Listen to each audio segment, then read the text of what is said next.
지난 주일 나눈 요한복음 8장 31절에서 예수님께서는 내 말에 거하라, 내 말에 거하라 하셨습니다. 너희가 내 말에 거하면 참으로 내 제자가 되고, 내 말에 거한다는 것이 무엇입니까? 주님의 말씀을 절대적인 가치로 여기고 주님의 말씀을 즐거워하며 주님의 말씀을 가까이 하는 것을 말합니다.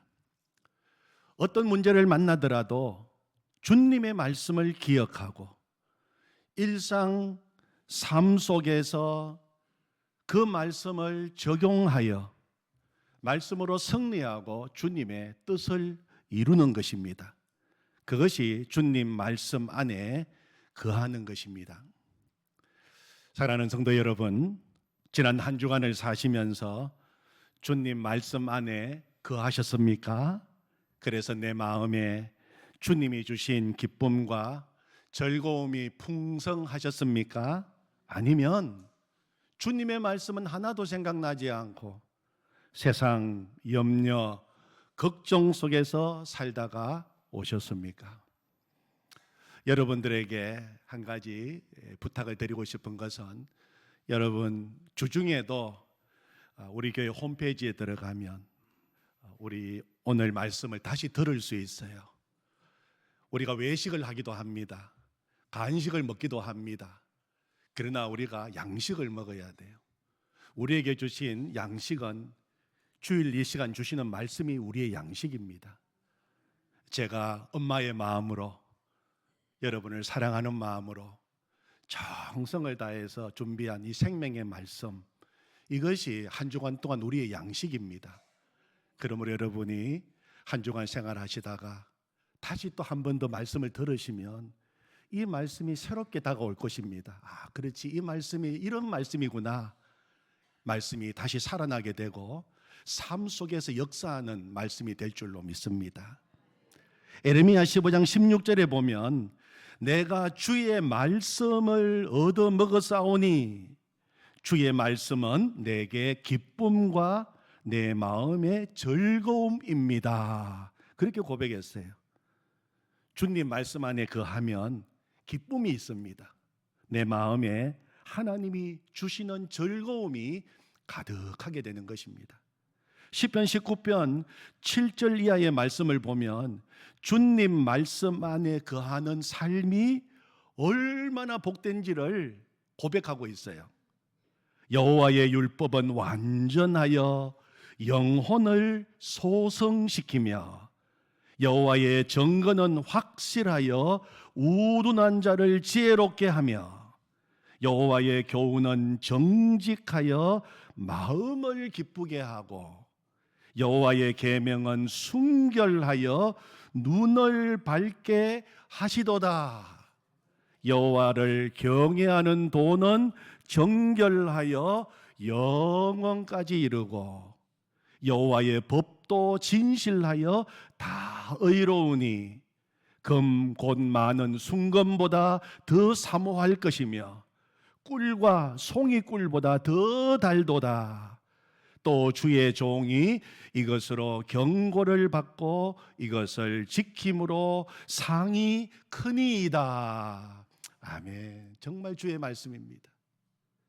영국의 소설가이자 시인이며 위대한 그리스도인이었던 월터 스콧, 이 월터 스콧이 임종이 가까워지자 자신의 비서에게 이렇게 말했습니다.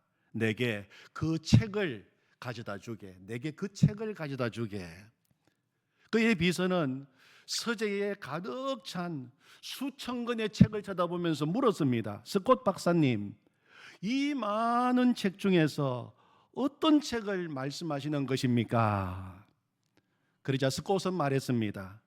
죽어가는 이를 위한 유일한 책 성경 말일세. 이렇게 대답했어요. 죽어가는 이를 위한 유일한 책 성경 말일세. 그러나 사랑하는 성도 여러분, 부활이요 생명이신 예수님의 말씀이 기록된 성경은 죽어가는 이들뿐만 아니라 살아있는 이들을 위해서도 유일한 책입니다. 주님의 말씀은 죽어가는 이들의 희망이요 소망일 뿐만 아니라 살아있는 이들의 매일매일의 생명 양식이기도 합니다. 우리가 주님 말씀 안에 거하기를 원합니다. 내 말 아래 거하라. 내 말에 거하라. 그리고 오늘 읽은 51절 말씀에서는 예수님은 또 이렇게 말씀하십니다. 진실로 진실로 너희에게 이르노니 사람이 내 말을 지키면 영원히 죽음을 보지 아니하리라. 사람이 내 말을 지키면 영원히 죽음을 보지 아니하리라. 31절에서는 내 말에 거하라 그렇게 말씀하셨고, 오늘 51절 말씀에서는 내 말을 지키라 그렇게 말씀하셨어요. 진실로 진실로. 여러분, 우리가 복음서를 읽을 때 예수님의 말씀은 다 귀한 말씀이고 생명의 말씀입니다.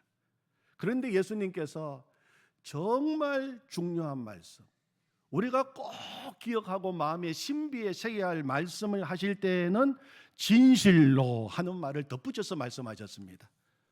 우리도 친구나 자녀들과 대화를 하다가 정말 이것만큼은 꼭 기억하고, 이 말은 정말 핵심이 되는 말씀이고 중요한 이야기라고 생각되면 잘 들으라, 진짜로 중요한 말이다 이렇게 말합니다. 이 말의 의미가 무엇입니까? 그러면은 진짜로 중요한 말이다 하면 지금까지 한 말은 다 가짜고 이 말은 진짜다 그 말입니까? 아니죠. 앞에서 한 말도 다 중요한 말이지만 이 말은 정말 중요한 말이니 잊지 말고 꼭 기억하고 이 말대로 해야 한다, 그런 의미에서 진짜로 그렇게 붙이는 겁니다. 51절의 말이 바로 그런 말입니다. 진실로 그렇게 예수님이 말씀하셨어요. 마태복음 5장 17절 18절 말씀에 보면 예수님은 이렇게 말씀하셨습니다.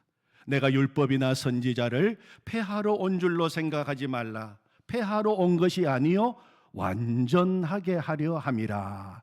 그러면서 하시는 말씀이 진실로 너희에게 이르노니 천지가 없어지기 전에는 율법의 1.1획도 결코 없어지지 아니하고 다 이루리라. 정말 중요한 말씀을 하실 때에는 진실로 그렇게 붙여서 말씀하십니다. 그러므로 우리가 주님 주신 말씀을 읽다가 진실로 하는 말이 나오면 정신 바짝 차리고 그 말씀을 듣고 우리의 마음에 새겨야 됩니다. 그런데 특별히 요한복음에서는 예수님께서 진실로를 2번이나 되풀이하면서 말씀하시는 경우가 여러 번 있어요. 한 번 해도 귀한 말씀입니다. 진실로 진실로. 여러분, 그런 말씀이 나오면 진짜 정신 차려야 돼요. 집중해서 그 말씀을 듣고 그 말씀을 머리에 암송하는 것이 아니라 우리 마음의 신비에 새겨야 할 말씀입니다. 그리고 그 말씀대로 살아야 할 말씀이에요. 우리에게 너무너무 복된 말씀이기 때문입니다. 오늘 51절 말씀인데 우리 같이 한번 51절 말씀을 읽겠습니다. 진실로 진실로 너희에게 이르노니 사람이 내 말을 지키면 영원히 죽음을 보지 아니하리라. 아멘. 정말 중요한 말씀이에요, 여러분. 기독교의 핵심이 다 들어있는 말씀입니다. 진실로 진실로 너희에게 이르노니 사람이 내 말을 지키면 영원히 죽음을 보지 아니하리라. 여기서 영원히 죽음을 보지 아니하리라 하신 말씀은 우리가 육체적으로 영원히 죽지 않는다는 말이 아닙니다. 영적으로 죽지 않는다는 것입니다. 본문에 나오는 유대인들은 예수님께서 말씀하신 내 말을 지키면 영원히 죽음을 보지 않는다 말씀하셨을 때 그 죽음을 육체적인 죽음으로만 생각했어요.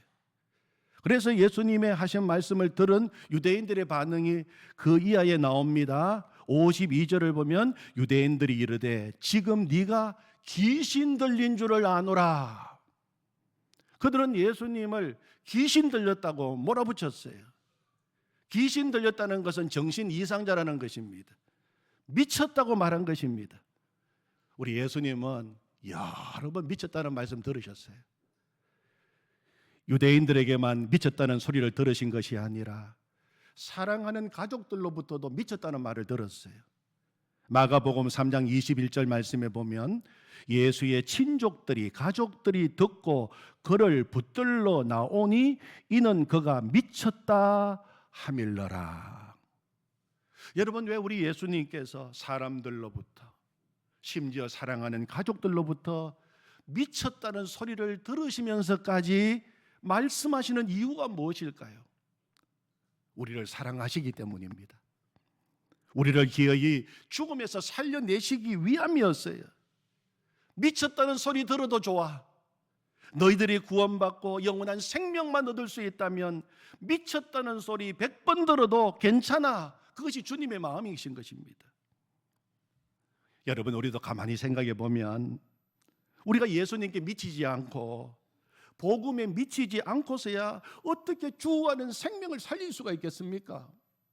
어떻게 죄악이 가득한 이 세상 한복판에 하나님 나라를 세울 수가 있겠습니까? 사랑의 교회 옥하는 목사님께서 살아계실 때 제자 훈련 세미나를 1년마다 하죠. 1년에 여러 번 하셨어요. 이 강의 가운데 한 과의 제목이 광인론이었습니다. 광인론, 미친 사람, 광인론. 이런 말씀을 하신 것이 기억납니다. 미쳐야 한다. 완전히 미쳐야 한다. 미치지 않으면 안 되는 것이 제자 훈련이다. 예수님도 미쳤다는 말을 들으셨고 사도 바울도 미쳤다는 말을 들었다. 무엇이든지 제대로 하는 사람치고 안 미친 사람이 있겠는가? 여러분, 우리 성도들을 예수님의 제자로 세우는 일에 미쳐야 한다. 제대로 미쳐야 한다. 그렇게 아주 정말 온 마음을 다해서 강의하셨던 옥하는 목사님이 생각납니다. 사랑하는 성도 여러분, 예수님 전하다가 하나님의 사람들을 키우다가 복음 전하다가 정신 나갔다, 예수에게 미쳤다 하는 소리를 들어보셨습니까? 그러시다면 영광으로 아시기 바랍니다.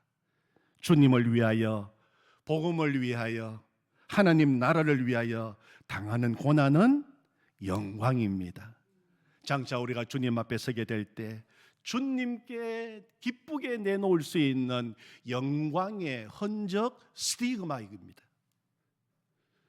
예수님을 귀신 들렸다 미쳤다 하면서 유대인들이 한 말이 무엇입니까? 계속 이어지는 말씀을 읽어보면 우리의 위대한 조상 아브라함도 죽었고 하나님의 종 선지자들도 다 죽었는데 너의 말을 지키면 사람이 영원히 죽음을 맛보지 아니하리라 하니 너는 이미 죽은 우리 조상 아브라함보다 크냐? 또 선지자들보다 크냐? 너는 도대체 누구냐? 예수님을 비웃고 무시하고 조롱했어요. 그리고 더 나아가서 59절 마지막 절에 보면 돌을 들어 예수님을 치려고 했습니다. 그들은 예수님께서 내 말을 지키면 영원히 죽음을 보지 아니하리라 하신 이 말씀을 육신적인 죽음을 이야기하는 것이 아니라 영적인 죽음을 의미한다는 것을 이해하지 못했던 것입니다. 우리가 하나님의 말씀을 읽어보면 말씀 안에는 두 종류의 죽음이 나옵니다. 첫 번째 죽음은 이 땅의 모든 사람이 경험하는 육체적 죽음입니다. 두 번째 죽음은 구원받지 못한 사람이 죽은 이후에 경험하게 되는 또 하나의 죽음입니다. 바로 영원한 지옥입니다.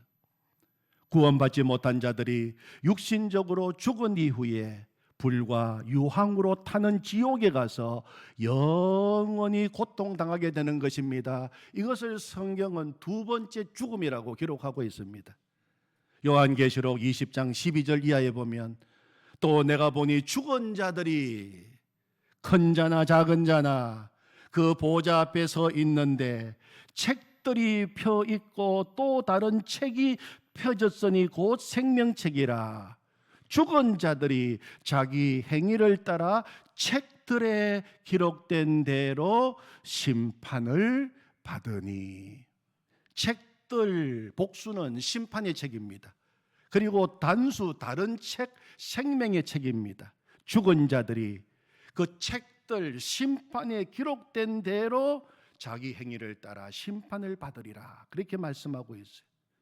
죽은 자들이, 여기서 죽은 자라고 하는 것은 예수님을 구주로 영접하지 않은 자들, 우상 숭배한 자들, 짐승의 표를 받은 자들을 말합니다. 그들이 세상에서 크나 작으나 모든 사람들이 다 하나님의 심판을 받을 날이 온다는 것입니다. 하나님의 말씀에 한 번 죽는 것은 사람에게 정해진 것이요 그 후에는 반드시 심판이 있다고 말씀하셨어요. 심판의 결과는 무엇입니까? 사망과 음부도 불못에 던져지니 이것이 둘째 사망 곧 불못이라, 그렇게 기록하고 있습니다. 거듭나지 못한 사람들은 불못에 던져지게 됩니다. 이 땅에서의 죽음이 끝이 아니라는 것입니다. 이 땅의 죽음 뒤에 둘째 죽음, 영원한 사망이 그를 기다리고 있습니다. 둘째 사망에 대해서 요한계시록 21장 8절에 보면 자세하게 기록하고 있습니다.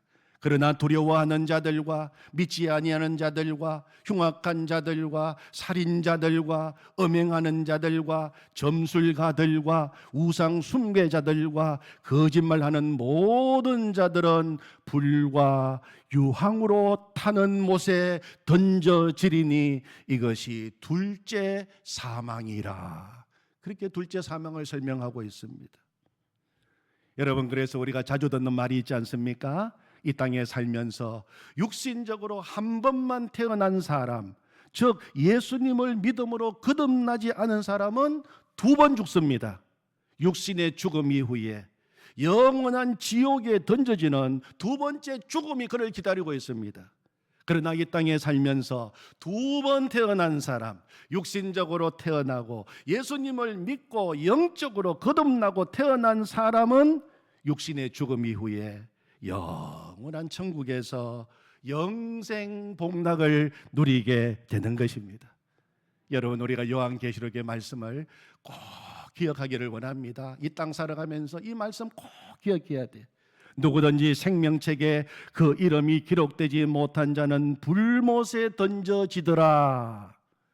이 말을 바꿔서 말하면 무슨 말입니까? 생명책에 그 이름이 기록된 사람은 천국 간다는 이야기입니다. 사랑하는 성도 여러분, 신앙에는 중간지대가 없습니다.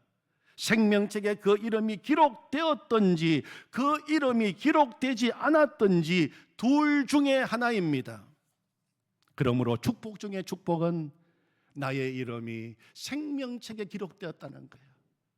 이 땅에서도 복이지만 장차 우리가 하나님 앞에 서게 될 때 가장 큰 축복은 생명책에 내 이름이 기록된 것입니다.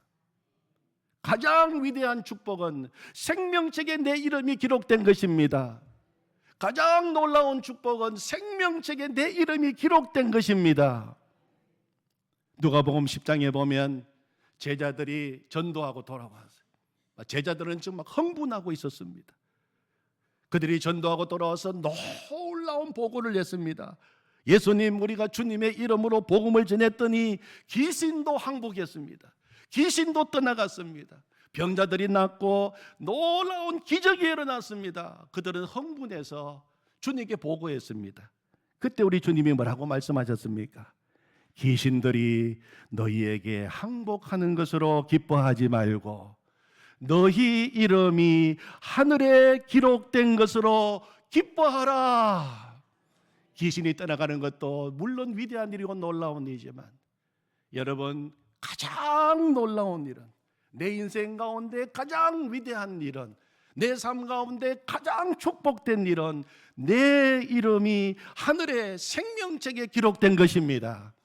우리가 늘 그 소망과 믿음과 확신을 가지고 살아가야 됩니다. 예수님을 믿는 내 이름이 하늘의 생명책에 기록되었다. 나는 하나님의 자녀다. 나는 천국의 백성이다. 우리가 늘 기억하기를 원합니다. 이보다 더 큰 축복은 없습니다. 요한복음 5장 29절에서 예수님은 분명하게 예수님이 말씀해 주셨습니다. 선한 일을 행한 자는 생명의 부활로, 악한 일을 행한 자는 심판의 부활로 나오리라. 그렇게 말씀하셨어요. 우리 한번 같이 따라해 보겠습니다. 선한 일을 행한 자는 생명의 부활로 선한 일을 행한 자는 생명의 부활로 악한 일을 행한 자는 심판의 부활로 나오리라. 아멘. 사람이 죽은 이후에 맞게 될 부활과 최후 심판에 대해서 말씀하셨어요. 선한 일을 행한 자는 생명의 부활로 영원한 생명을 얻게 됩니다. 여기서 선한 일은 단순히 인간의 선한 행실을 이야기하는 거 아닙니다. 우리의 선한 선행을 이야기하는 것이 아닙니다. 예수님 믿고 그분의 뜻을 따르는 삶을 가리켜서 성경은 선한 일이라고 이야기합니다. 반면에 악한 일을 한 사람은 부활하여 심판의 결과로 영원한 죽음인 둘째 사망을 맞이하게 되는 것입니다. 여기서 악한 일은 무엇일까요? 하나님을 거부하며 그분의 뜻에 불순종하는 사람, 그 삶을 가리켜서 악한 일이라고 이야기합니다. 그러므로 우리 하나님께서 우리 인간을 보실 때 가장 악한 사람이 어떤 사람일까요? 하나님이 우리 인간을 보실 때 가장 악한 사람은 예수님 안 믿는 사람들입니다. 세상의 그 어떤 일보다도 본질적으로 가장 악하고 나쁜 일은 예수님 안 믿는 겁니다. 예수님은 우리의 죄 때문에 십자가에서 죽으셨어요. 악한 일을 우리 주님이 담당하시고 우리에게 생명의 길을 열어주셨어요. 예수님은 우리의 죄 때문에 십자가에서 죽으셨습니다. 예수님이 죽으신 것은 우리를 영원한 형벌인 둘째 사망에서 구원하시기 위해서 우리를 예수님이 십자가에서 죽으신 것입니다. 그런데 오늘 말씀에 영원한 생명을 얻는 조건을 예수님께서 단서를 달고 계십니다. 어떤 단서입니까? 내 말을 지키면, 내 말을 지키면 하는 단서를 달고 계세요. 내 말을 지키면 영원히 죽음을 보지 아니하리라. 여러분, 내 말을 지킨다는 게 무슨 뜻입니까? 우리의 행위를 통하여 구원받고 생명을 얻는다는 말입니까? 결코 아닙니다. 성경은 우리가 구원받는 것은 하나님의 선물이라고 말씀하십니다. 하나님의 은혜로 구원받는다는 것을 성경은 누차 강조하고 있습니다. 구원은 우리가 어떤 착한 일을 해서 얻는 것이 아니라 오직 예수님을 믿는 믿음을 통해서 우리에게 하나님의 선물로 주어지는 것입니다. 에베소서 2장 8절 9절 말씀, 너희는 그 은혜에 의하여 믿음으로 말미암아 구원을 받았으니 이것은 너희에게서 난 것이 아니요 하나님의 선물이라. 행위에서 난 것이 아니니 이는 누구든지 자랑하지 못하게 함이라. 아멘. 우리가 구원받았다고 하는 것은 우리의 자랑이라기보다는 평생 감사 조건이에요. 주님 감사합니다. 주님 감사합니다. 늘 겸손하게 주님 앞에서 감사해야 될 제목입니다. 그러면 내 말을 지킨다는 것이 무슨 뜻일까요? 내 말을 지키면 영원히 죽음을 보지 아니하리라. 이 내 말을 지킨다는 것은 예수님을 나의 구주, 예수님을 나의 주님으로 모시고 그래서 이제 내 인생의 주인 되신 주님의 말씀에 완전히 순종하는 것을 가리켜서 내 말을 지킨다고 말씀하고 있는 것입니다. 나의 구주, 나의 주님 되신 그 주인의 말씀에 완전히 복종하는 것을 가리켜서 내 말을 지킨다고 이야기하는 것입니다. 예수님이 나의 구주가 되셨고 이제 예수님이 내 삶 속에 오셔서 언제나 나와 동행하시며 내 삶의 주인이시기 때문에 나는 주인이신 주님의 말씀에 절대 굴복하겠습니다. 그것이 주님의 말을 지키는 것입니다. 바울 사도는 고린도전서 9장 27절에서 내가 내 몸을 쳐서 복종하게 한다 그렇게 고백했어요. 갈라디아서 2장 20절에서는 내가 그리스도와 함께 십자가에 못 박혔나니 그런즉 이제는 내가 사는 것이 아니요 오직 내 안에 그리스도께서 사시는 것이라. 이제 내가 육체 가운데 사는 것은 나를 사랑하사 나를 위하여 자기 자신을 버리신 하나님의 아들을 믿는 믿음 안에서 사는 것이라. 오늘 예수님께서 내 말을 지키면 하는 이 의미는 나는 죽고 예수로 사는 것을 이야기합니다. 예수님의 말씀에 이제 내 인생의 주인이시고 내 삶의 주가 되시는 주님의 말씀에 내 자신을 완전히 굴복시키고 완전히 복종시키는 것을 가리켜서 주님의 말씀을 지킨다고 이야기하는 것입니다. 그 사람에게 영원한 생명이 보장되어 있는 것입니다. 20세기 초 놀라운 부흥이 세계 곳곳에서 일어났어요. 연쇄적으로 일어났어요. 1904년 영국 웨일즈에서 엄청난 그 부흥이 일어나고 그 영국 웨일즈 부흥을 이어서 1907년 우리나라 평양에서 대부흥이 일어났어요. 1904년 부흥이 일어날 당시 영국이라고 하는 나라 전체가 영적으로 완전히 타락했고 무너져 있었습니다. 술집이 너무너무 많고 교회는 텅 비어 있고 사람의 윤리 도덕 타락상은 말할 것도 없고 정말 사람들은 빈곤층 사람들이 너무너무 많고 정말 나라가 너무 힘든 상황이었습니다. 영적으로 더 그랬습니다. 그런 시대에 이반 로버츠라고 하는 청년이 있었어요. 그의 나이가 26살이었습니다. 지금은 탄광에서 일하는 광부였습니다. 26살 광부. 그가 알고 있는 유일한 책은 성경이었어요. 그는 성경을 붙들고 주여 부흥을 주옵소서, 그는 늘 그렇게 기도하던 청년이었습니다. 이반 로버츠 이 청년 광부의 마음속에 너무 안타까움이 가득했습니다. 하나님, 어떻게 세상이 이렇게 되었습니까? 하나님을 진짜 믿는 사람은 누구입니까? 하나님, 언제까지 우리를 이대로 내버려 두시겠습니까? 그는 너무너무 안타까웠습니다. 부흥을 주십시오. 그래서 그는 신학교에 들어갔습니다. 그런데 신학교에 들어가도 영적으로 그 답답함이 풀리지 않았습니다. 그런데 어느 날 새벽 한 집회 모임에 갔다가 그때 그 집회를 인도하시는 강사님이 말씀을 다 전하고 나서 기도를 하시는데 이렇게 기도하는 것입니다. 하나님, 나를 굴복시켜 주십시오. 오 하나님, 나를 완전히 굴복시켜 주십시오. 그렇게 기도하는 소리를 들었어요. 그는 그런 기도를 처음 들었어요. 그동안의 기도는 하나님 이것 주세요 저것 주세요 그렇게만 기도했지, 하나님, 나를 하나님께 완전히 굴복시켜 주세요, 하나님 말씀에 나를 완전히 굴복시켜 주세요, 이런 기도를 한 적이 없었습니다. 그때 이반 로버츠의 마음에 깨달아지는 것이 있었다고 합니다. 내가 하나님께 굴복하면 하나님이 역사하실 수 있으시겠구나. 하나님께 굴복하는 사람이 없으니 하나님이 역사를 못하시는 거구나. 그 자리에서 이반 로버츠가 하나님 앞에 3시간 동안 동일하게 그 기도만 드렸습니다. 하나님, 나를 굴복시켜 주십시오. 하나님, 나를 굴복시켜 주십시오. 하나님께 굴복시켜 주십시오. 주의 말씀에 나를 굴복시켜 주십시오. 하나님, 나를 굴복시켜 주십시오. 3시간 동안 그 기도만 드렸다고 합니다. 그리고 하나님의 영, 성령이 그 이반 로버츠를 사로잡았어요. 그때부터 그가 사람들 앞에 서서 말씀을 전하면 사람들이 뒤집어지기 시작하고, 그렇게 해서 영국의 웨일즈 부흥이 시작된 것입니다. 놀라운 부흥이 웨일즈에 일어나게 되었습니다.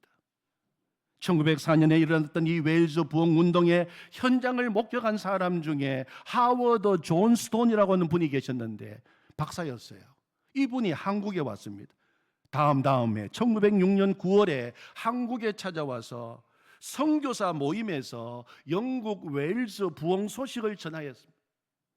그리고 이어서 그해 10월달 1906년 10월 평양 장대연 교회에서 말씀을 전하면서 이반 로버츠 이야기를 하면서 이반 로버츠처럼 주님께 완전히 굴복하여 부흥의 도구로 쓰임받을 한국인은 손들어 보라고 말했습니다. 그때 그때 손을 번쩍 든 사람이 길선주 장로님이었습니다.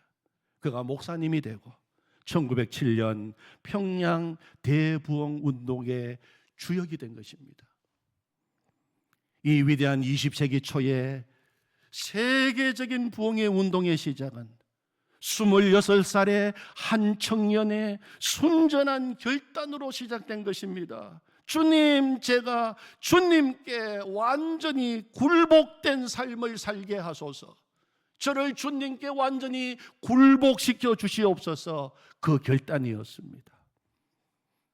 사랑하는 성도 여러분, 주님께 내가 완전히 굴복한다는 것이 도대체 무엇입니까? 주님의 말씀에 완전히 굴복하는 것이 아니겠습니까? 주님 말씀하시옵소서. 제가 주님의 말씀에 완전히 복종하겠습니다. 주님 말씀하시옵소서. 말씀만 하시면 제가 주님 말씀에 굴복하겠습니다. 하나님은 그런 사람을 통하여 이 시대에도 역사하고 계십니다. 오늘 우리가 다 이 자리에서 주의 말씀을 들었습니다. 같이 들었습니다. 주님은 오늘 이 시간 이 말을 듣고 나의 말을 온전히 지키겠다는 마음으로 말씀을 듣고 있는가? 그 사람을 찾고 계십니다. 그 사람을 통하여 주님의 부흥은 오늘도 일어나게 되는 것입니다. 그 사람이 내가 되기를 원합니다. 아멘. 하나님 아버지, 내 안에 거하라. 내 말에 거하라. 오늘 말씀은 내 말을 지키라. 그렇게 말씀하셨습니다. 지키면 영원히 죽음을 보지 아니하리라. 주님께 온전히 순종하기를 원합니다. 주님 주신 말씀이면 완전히 굴복하기를 원합니다. 온전히 복종하기를 원합니다. 주여, 나를 주의 말씀에 완전히 굴복시켜 주시고 엎드리게 하시고 온전히 순종하게 하여 주옵소서. 주님의 부흥이 나로부터 시작되고 우리 교회로부터 이 대구 땅으로부터 시작되게 하여 주시옵소서. 예수님의 이름으로 기도하옵나이다. 아멘.